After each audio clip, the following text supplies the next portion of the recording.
Nais po natin pakilala, mga kasama po natin ang spokesperson ng Migrante Aotearoa. Walang iba po, si kasamang Alvin Casahel. Magandang gabi, magandang umaga dyan sa inyo sa New Zealand. Kasamang Ah, Alvin. ah, Okay. sa mga kasama nating nakikinig o nanonood, magandang gabi sa inyo. Magandang araw dito sa amin. Okay. Maraming salamat sa pagpapaunlak, Alvin. Napakalaking ano Salamat pala din ng sa tulong nyo, do? pag-imbita niyo Kayo sa, pala sa yung sa balita kasi ngayon ko lang na kayo pala yung heroes dito sa ating mga kabayan na ah, nagtumutulong, no? Ah, hmm. yun Kasal Alvin, gusto natin malaman paano ba mailan kung paano ba nakapasok sa trabaho o dito paano ba nakapasok sila o nakapagtrabaho sa nasabing kumpanya yung mga apektado nating mga kabayan na ito? At ano ba ang kanilang uri ng trabaho dito sa Um, kumpanya na ito? Nakapasok sila kasi alam naman natin na merong mga agency na nag-recruit sa Pilipinas, kahit sa iba pang panig ng mundo. Yung iba nagko-cross country lang eh. Hindi na sila alam nila kasi madaming bayarin sa Pilipinas pag umuwi pa sila eh. Kukuha sila ng OEC, madami sila asikasunin. Kaya yung iba nagko-cross country na lang. Um, Doon sila sa mga agency nag-a-apply. Yung iba, syempre mayroon ng mga kaibigan dito sa New Zealand na tinutulungan sila kung paano mag-apply directly. Tapos yung iba naman, yung mga trabaho naman nila, karamihan karpintero. Yung iba na karpintero yung kanilang trabaho, binababa sila ng hammer hand kasi wala nang bakante sa karpintero. Yan. Okay. Maraming salamat. Mga regular po ba sila at gaano na sila katagal nagtatrabaho sa nasabing kumpanya? Mga regular sila. Yung iba bago, meron diyan na 1 month pa lang. Meron na Mm. matagal na, mga 2 years na. Mm. Iba-iba yung ano nila tagal ng pagtatrabaho nila sa LA. Mm. Ibig sabihin, declare na regular sila lahat. Talaga. Lahat sila Kahit regular. regular, Mm. okay. So, Dito naman lahat regular eh. Wala namang okay. wala. May Walang employee dito. kontrata, tipong contract workers. Di ba ganun yung sa mga OFW? Hindi ganun. Ganun yun. Ah, Kasi yung design ng New Zealand hindi siguro sa mga hinaharap papasok ng New Zealand dun sa contract worker contractualization. katulad Okay. din. Ang ganda pala Pero dyan, ah. sa ngayon puro regular yung in-employ nila eh. Yung employed nila, okay. So talagang maganda. So, Mm. may papaliwanag mo sa amin, kasama Alvin, ano ba ang naging dahil ng pagsasara ng nasabing kumpanya? At nasunod ba ng kumpanya yung mga alatutunin sa batas? Sa batas, ang nasabi ko niya, bago magsara, nasunod ba niya yan? Di ba meron batas dyan bago Mm. magsara? Meron naman. Kaya lang, alam naman natin yung mga kumpanya na iikutan nila yung batas eh. Um, yung kanyang pagsasara, sabi niya nalulugi na siya eh. Mm. Kaya pumasok siya sa receivership. Kasi yung receivership, sa pagpapaliwanag kasi ng union dito, dalawa kasi yung pwedeng gawin ng isang kumpanya. Isa, pumasok siya sa receivership, tsaka pumasok siya dun sa voluntary receivables, which is madaming gagawin na proseso dun sa isa. Kaya pumasok na lang siya dun sa receivership at kasi anoy mo yung i pipili ka kung sino yung mag-receive ng kumpanya mo, i-appoint mo para siya yung magpapatakbo ng kumpanya mo. Ayan.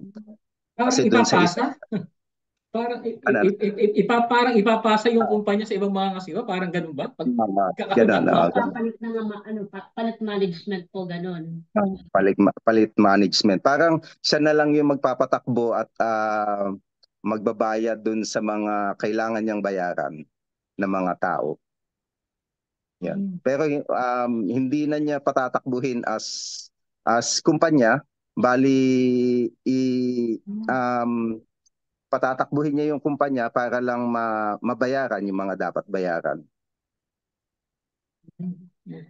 Sa karagdagang ang tanong, ano po yung mga partikular na trabaho dyan sa nagsaradong kumpanya na yan?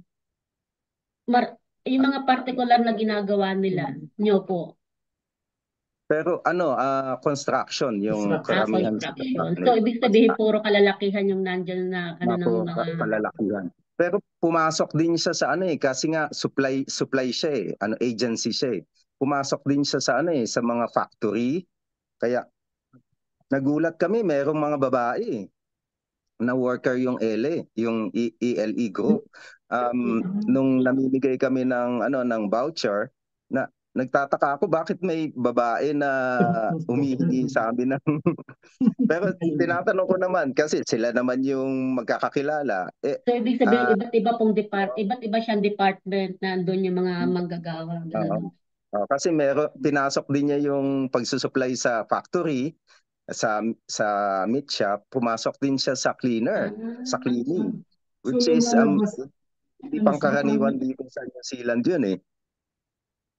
para bang manpower agency din siya, parang ganun. Yung Ellie Oo. Group. Okay. So, Mm. susupply siya ng mga tauhan sa mga Oo. kampanya na, okay. So, ngayon ko lang na, so, pero Nagsusupply regular sila yung, regular sila. regular sila doon sa manpower agency na yun. Hindi naman uso dyan yung mga age limit na kapag umabot mo sa ganong edad, hindi natatanggapin sa ibang pabrika. O baka Hindi. kuhanin pa rin ng trabaho.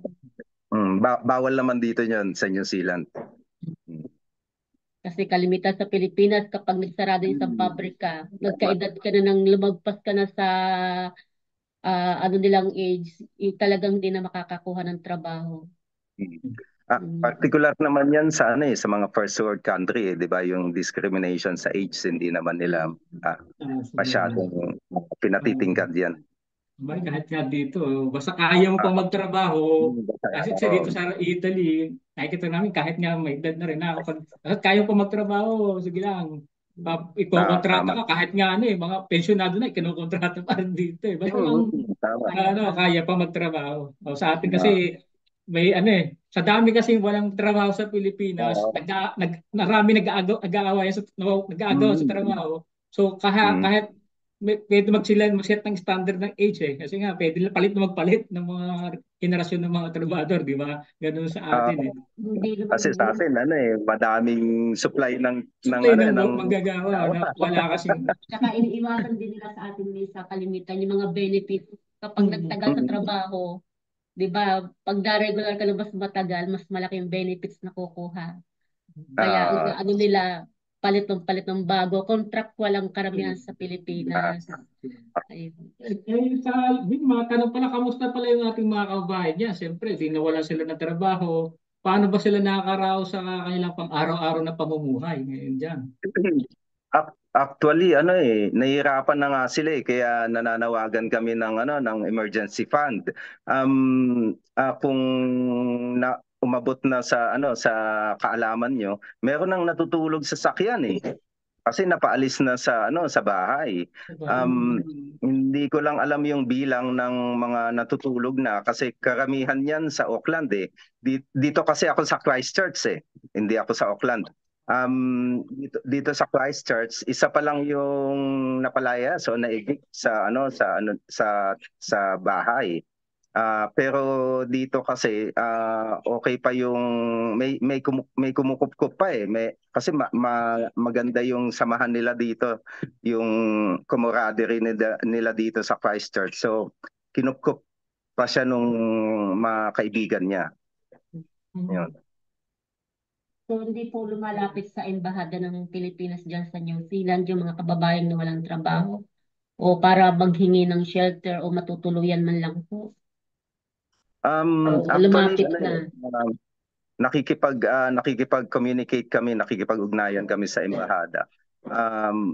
Yun nga yung panawagan namin at saka ng ELE group workers na pabilisin yung ayuda kasi ang bagal Sabi nga namin kung yan ay dadating sa huli na, hindi na emergency yan. Kasi kaya nga tinawag na emergency fund para masolusyonan mo yung kagiat na pangangailangan ng mga tao, ng mga kababayan nating Pilipino. May nabanggit ka na tungkol dyan sa update mo, Calvin, no? Yung tungkol sa natutulog. Meron tayong video dyan eh. Baka pwedeng may panood natin, palabas through sa ating tech, si Kap Edu. Baka pwedeng mapanood natin yung binabanggit ni Calvin na mga kababayan, yung kalagayan ng ating mga kababayan sa New Zealand. Kap Edu, baka pwedeng mapapalabas mo natin ang video. Tonight on One News, desperate measures for hundreds of migrant workers. Some now sleeping in cars after a labour hire company went bust before Christmas. Many still waiting for their final paycheck. Kia ora, good evening. Hundreds of migrant workers are still out of jobs, out of pocket and facing uncertain futures following the collapse of a construction industry recruiting firm just before Christmas. They're waiting on immigration and the company's receivers to offer some certainty over their next steps. But as Corazon Miller reports, some have already been forced to sleep in cars. He moved to New Zealand for better opportunities, but now this is where he'll be sleeping tonight. Mahirap po, pero kailangan natin mag-survive eh. Kailangan ko po talaga yun eh. Even this arrangement is looking shaky. Without a job, he's fallen behind on his car repayments. Laban lang. Yun. Apply ng kumpanya. He's one of hundreds of migrants left unexpectedly out of work just before Christmas, when labour hire group ELE went into receivership. The workers are still owed their final wages, but it'll be a while before they know how much they're entitled to or if they'll receive anything at all, with the receivers' report still weeks away. It's particularly hard for those on visas linked to their old employer. They need immigration to approve a change of their conditions before they can find a new job. Sana mabilis yung proseso ng visa namin. Kasi kailangan po kasi linggo-linggo po yung yung bayaran dito eh. Migrant advocates say the visa process is one of the biggest barriers. Majority of them were able to sign a new contract from the new company, which is a good thing. However, the challenge is the approval of their visa only. So far, the ministry says 21 of 365 workers have had their visas changed, with one more under assessment. In the meantime, the Filipino community is calling on its government to do more. So they already promised that they will be giving these people financial support. However, majority of them are not yet receiving this financial support. It's the process is taking ages. So. Earlier this week, the Philippine ambassador did meet with some of the workers, but for many, time and money is running out. The 7 that live inside this home are surviving on the generosity of strangers. But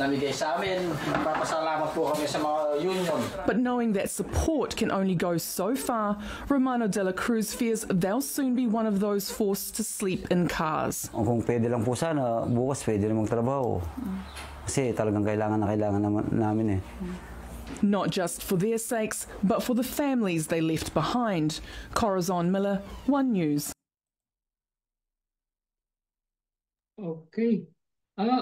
Parang may tanong lang na follow-up question ako doon, no? Kasi parang nabanggit nyo na mayroon na ibigay na ayuda kahit sa balita may binanggit. Pero parang ang paliwanag doon sa balita, hindi nakakatanggap lahat. So ibig sabihin hindi lahat nung natanggal ay nabigyan ng ayuda mula sa ating pamahalaan. Tama ba 'yon, ka Alvin? Wala po kayong Nakamute po kayo ka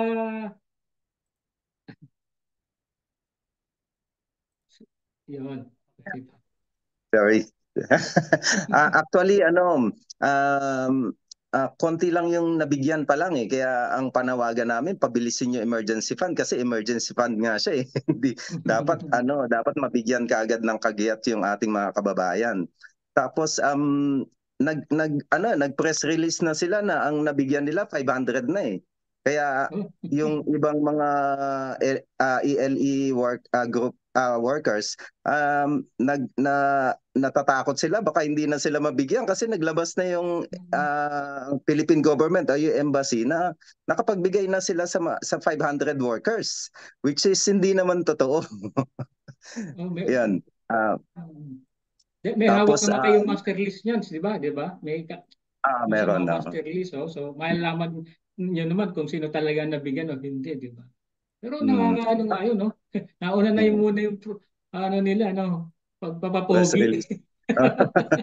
Papogi points na, ano. Baka naman wala pa sa kalahati na bibigyan nila tapos nasa Wala. 70% agad yung ano nila. Parang ano, yung kwento sa baryo na doon sa mapa, nakasimentado na yung sa mapa. Pero pag tinignan mo sa actual, kakalahati pa yung nasa-sementuhan. Parang gano'n sa Pilipinas.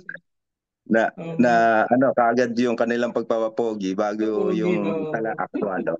Tapos, ganun ang sitwasyon nila, hindi talaga, kasi di ba sabi mo nga, regular sila. So walang, yung gobyerno dyan ng New Zealand, ba ganyan, na walang trabaho, biglang tanggal. Hindi pwedeng makialam yung pamahalaan para mag-take over, ayusin yung naging problema. Walang ganun sa walang ganun eh. Walang ganun. Parang, kasi mga regular employee, di ba, dapat So pero nakapailang demanda sa para mga labor o hindi na nag-file ba kayo ng nagsampa ng demanda? Para kagaya sa Pilipinas na pag tinanggal ka o nagsara kumpanya, pupunta ka ng Department of Labor, di ba? Kapile ka ng complaint. Walang ganyan sa inyo. Yes, wala.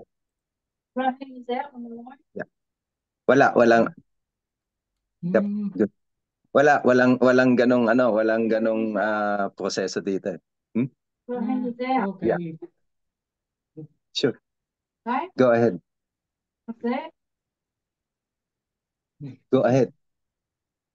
Sorry. Dito kasi ako sa work. Go ahead, Teresa. Okay. Pasensya na. Walang ganon na action dito kasi inaasikaso naman nung pumalit sa LA yung tumanggap nga, yung nag-receive kasi receivership nga. Inaasikaso naman niya yung proseso ng ng pagsisingil at saka nakikipag-usap naman siya sa union. So mangyayari talaga is babayaran na talaga lahat yung compensation lahat sa mga workers tapos hindi na sila i-hire, parang ganun ba? Hindi na sila i-hire. Wala naman sa operation ng tumanggap yung receiver na patakbuhin niya yung ELE group, yung construction company, yung supply.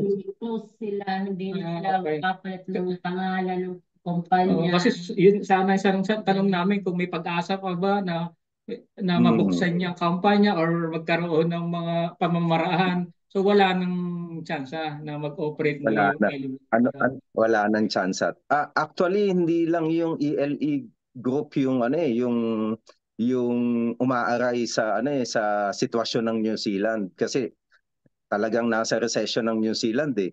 Madami actually nung pumutok yung issue ng ELE, doon naglabasan yung mga natanggal pa na iba na sa trabaho eh. Kasi ang dami dito na natanggal sa trabaho, yung na redundant.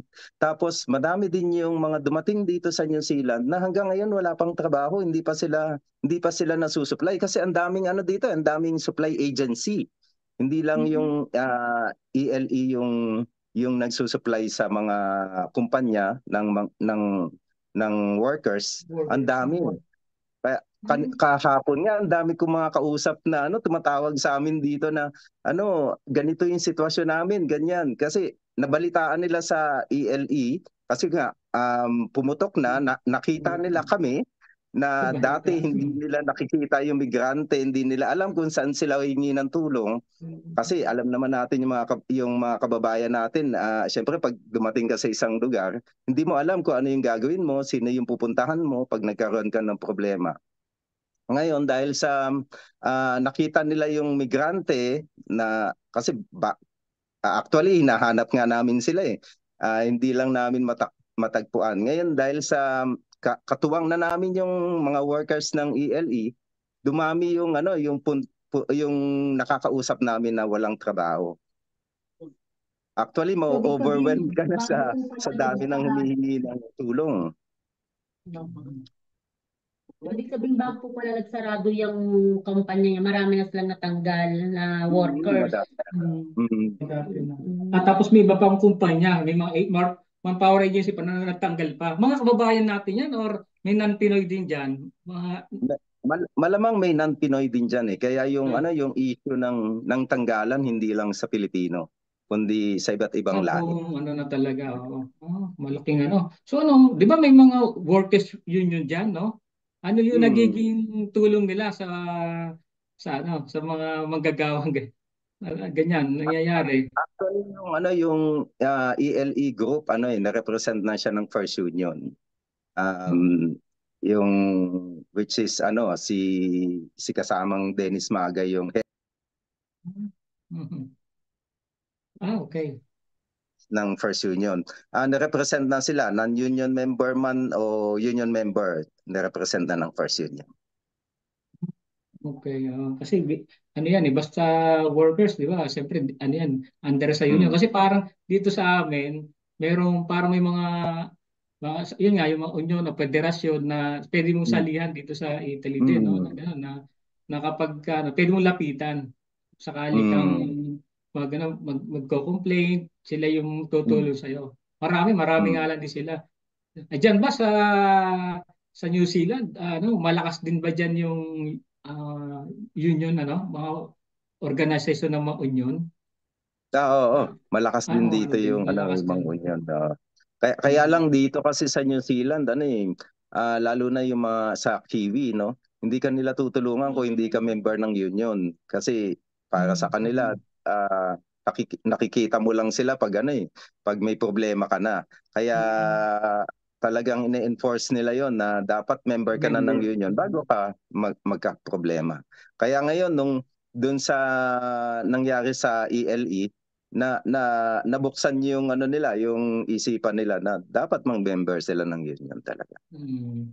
Kasi hindi naman sa atin kasi ang karanasan, parang tinatakot sa sumali dahil minsan matatanggal ka sa trabaho, masara kumpanya kapag nag-union. Sumali ka sa union. Ganun yun na hindi yun yung mga panakot sa mga manggagawa, kaya minsan hindi unawa na basic rights niya yun, fundamental rights niya, basta naging worker ka dapat dito naman ganun din halos na pagka meron kang inaano nila, pero kung hindi ka magpa-member, okay lang, dito tulungan ka pa rin nila. So parang naman sila dito, yung mga workers union.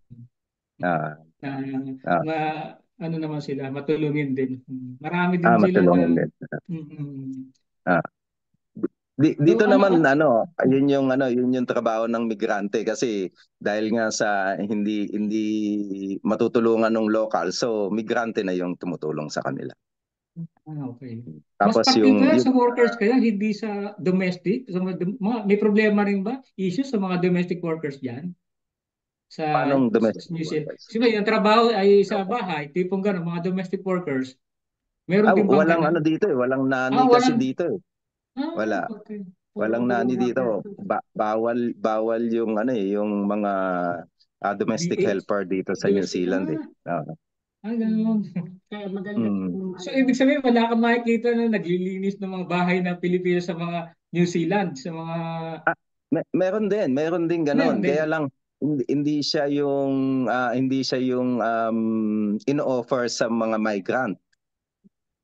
Mga locals. Locals din mga nila. Locals. So hindi pinagtatrabaho ng mga migrants. Hindi sila nagsusupport ng ganun sa sa mga migrant. Walang visa na pwedeng i-support na ganun. So talaga sa locals sila mag-hire para magkaroon din ng trabaho yung mga locals nila. Ang pinakano sa kanila puro mga workers sa mga company, construction. Okay. Mga skill yung kanilang mga skill kalimita na ang kinukuha. So yun talaga ang visa nila. So yun nga lang, nakakalungkot yung nabanggit mo nga na hire pala ng hire ang mga agency job, wala naman palang dalatang trabaho, no? Ay, Actually, kawawa nakikipag naman yung mga kabayan natin dyan pala. Actually, matagal na naming sinasabi sa immigration 'yon kasi yung immigration nakikipag-usap naman 'yan sa mga iba't ibang organization. Papatawag 'yan ng meeting para sa consultation sa mga actually by race. Sa mga Filipino, meron niyang time para kausapin yung mga Filipino. Sinasabi na namin bakit wala nang trabaho na maibigay pero tuloy-tuloy pa rin yung dating ng mga Pilipino. Sabi nila, yan ba ay same industry? Sabi namin, bakit kami yung tatanungin ko? Kayo yung nagbibigay ng visa eh. Dapat alam niyo yun. Hindi na lang kami nagsalita ng ganun kasi magiging confrontation na. So, pagka ganun, pag na-expert ang visa nila, obligadong umuwi. Ganun ba yun? Kasi siyempre, pag pag na-expert, na-expert na, wala pa rin silang trabaho, so hindi sila marirenew, pwersahan silang papauwi niyan ng bansa. Ganun ba? Pero ng dito New naman sa Zealand. New Zealand, mabait naman yung government dito. Okay. Madaling kausap eh. Lalo na pag migrante yung kausap nila. Okay. Yung sabihin mo, mabait mga naman. ilang taon na po yung mga migranting, yung mga ilang taon lang nag-stay sa New Zealand, yung naninirahan. Yun natanggal. Yung natanggal o lahat-lahat ng natanggal sa Iba-iba nga eh. Katulad nung nasabi ko kanina, merong bago, merong 1 month lang. Yung pinaka bago yung 1 month nag-aalala nga siya ilan yung makukuha niyang leave kasi 1 month pa lang siya. Kaya yun, in-educate naman namin sila kung paano yung computation ng leave nila para alam nila kung ilan lang yung makukuha nila, hindi sila mag-expect ng kung ano man. Tapos yung iba matatagal na, may mga 2 years na nandito. So separation pay ang nangyayari sa kanila? Parang gano'n? Ano yan? Parang babayaran na lang sila na separation pay at saka lahat ng mga benefits claims lang nila. So, tapos pag nakahanap sila ng ibang trabaho, pag na-hire sila, mag-apply ulit sila ng visa para doon sa bagong trabaho. I-rate lang kasi may visa pa sila eh. Okay. Papalitan lang, isasalin lang yung pangalan pa kasi yung visa nila nakatap doon sa ELE group. So itatap lang ulit doon sa in-applyan nila nakatap. Okay. So kaya kung may visa pa sila. Okay, salamat. Ano ang hakbang na ginagawa ngayon ng manggagawa para makamit nila yung hustisya? Sa paggagawa, illegal na pagtanggol sa kanila. At ano ba yung naiyaano niyo pa na na gagawa niyong tulong para sa ating mga kababayan? Para pagka-information lang sa ating mga taga-subaybay. Yung tulong, syempre yung tulong na ginagawa natin, yung pagbibigay sa kanila ng tamang impormasyon, kung ano yung kakaharapin nila. At syempre para makamtan na nila yung mga nangyari sa kanila, yung para malagpasan nila yung nangyari sa kanila. Sabi namin sa kanila dapat magtulungan tayo eh. Hindi naman namin kaya to ng kami lang. Dapat magtulungan tayo, magkaroon tayo, yakapin nila yung organisasyon ng migrante at buuin. Actually, from the first day nung na-meet namin sila, pinakilala namin yung migrante sa kanila. Actually, willing naman silang magmigrante dito. Nakita nila yung yung kahalagahan ng magsasama-sama sila.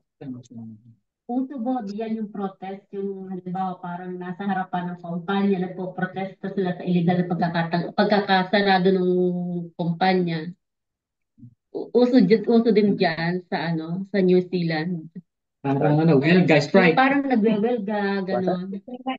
Yeah, sure.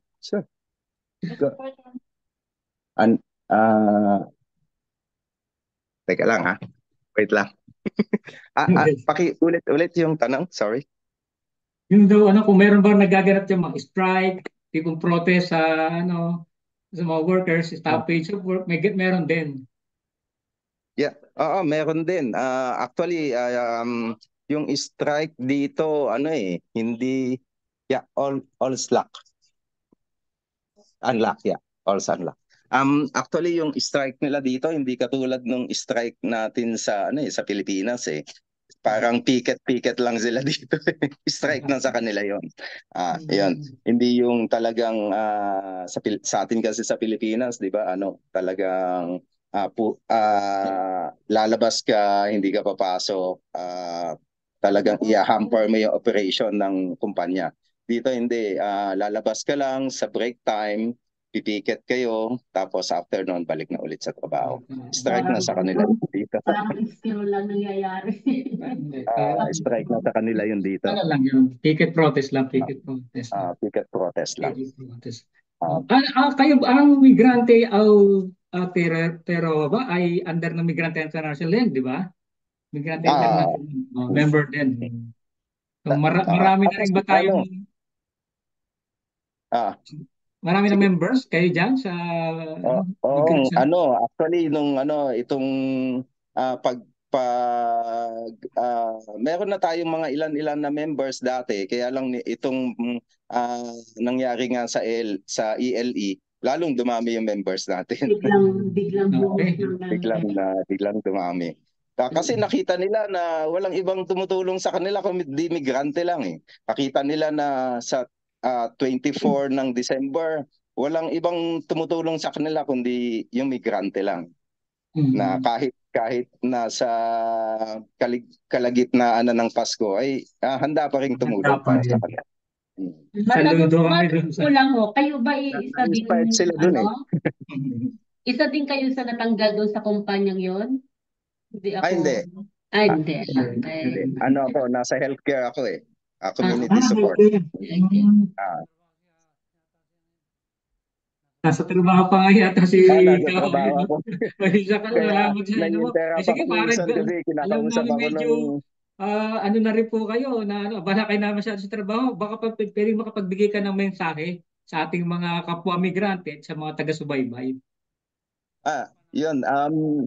Yung sa mga nakikinig sa inyo diyan at saka kapwa natin migrante na tayo nangingibang bansa lahat tayo nangingibang bansa na kahit hindi natin kagustuhan ng mga ibang bansa kasi napipilitan tayo na kung titingnan natin sa mga pinupuntahan nating bansa katulad diyan sa inyo sa Europe o sa amin dito sa New Zealand na yung mga locals dito nangingibang bansa sila pero yan ay sa kanilang kagustuhan, hindi sila napepersa ng mga ibang bansa. Pero tayong mga Pilipino, napepersa tayo eh.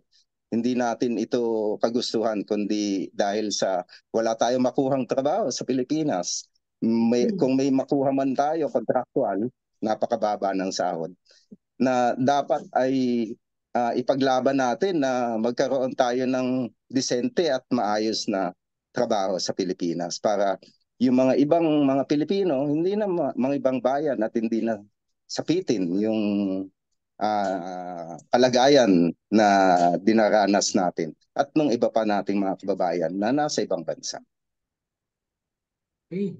Yan, maraming salamat kasama Alvin, kasama Migrante Aotearoa. Sana sa mga susunod na makasama uli namin kayo sa ating talakayan, update tayo sa ating mga nangyayari sa ating mga kababayan dyan. At sana tuloy-tuloy pa ninyo at makamtan ng mga kababayan natin dyan yung hustisya sa ganawang illegal na pagtatanggal sa kanila sa trabaho. At sana rin po makakuha ng panibagong trabaho sila. Salamat din sa pag-imbita niyo sa akin. Maraming salamat po. Okay. Maraming salamat po. Salamat. Salamat po.